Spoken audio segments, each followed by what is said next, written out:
اعوذ باللہ من الشیطان الرجیم، بسم اللہ الرحمن الرحیم۔ نالج بک کے سامعین اکرام، السلام علیکم۔ سامعین، آج کا ہمارا موضوع ہے حضرت عمر بن عبدالعزیز رحمۃ اللہ علیہ کا دور حکومت۔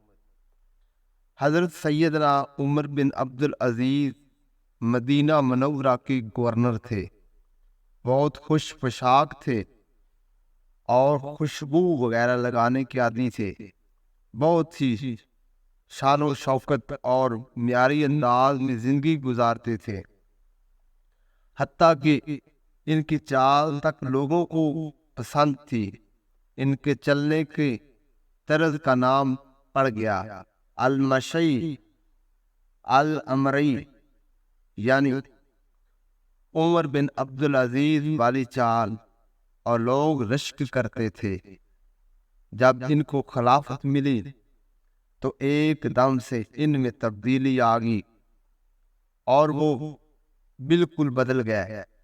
اپنی زندگی کو انہوں نے اس طرح بدل دیا کہ ان کے پاس عیش و آرام کا جو بھی سامان تھا سب ترک کر دیا، سب غریبوں کو دے دیا، اور بہت ہی معمولی اور تنگی و اسرت کی زندگی اختیار کر لی۔ تاریخ میں آتا ہے کہ ان کی صاحبزادیاں بہت پریشان رہتی تھی۔ ان کو کھانے کو ٹھیک سے اور پسند کا کوئی کھانا نہیں ملا کرتا تھا۔ ایک مرتبہ جب وہ اپنی بیٹیوں سے ملنے آیا تو دیکھا بیٹیاں اپنے منہ کو ہاتھ سے دبائے ہوئے تھیں۔ انہوں نے پوچھا کیا بات ہے؟ معلوم ہوا کہ کھانے کے لیے کچھ تھا نہیں، تو پیاز کھا کر گزارا کر لیا، اور اس خیال سے کہ والد صاحب کو اس کی بو سے تکلیف نہ ہو منہ پر ہاتھ رکھ لیا۔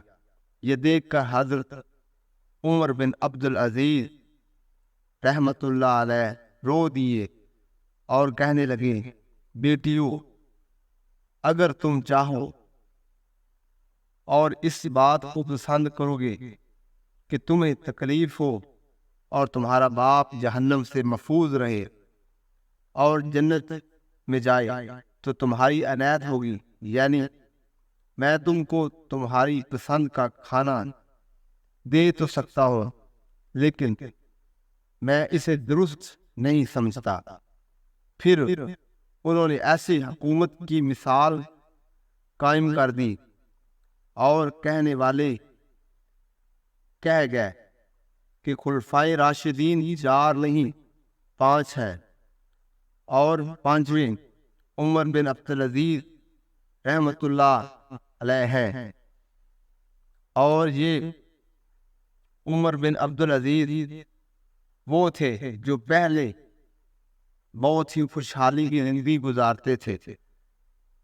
بات کیا تھی، جب خلافت ملی تو ان کو اپنی ذمہ داری کا احساس ہوا اور شدید احساس ہوا، اور بالکل ان کی زندگی بدل گئی، اور انہوں نے ایک انقلاب برپا کر دیا۔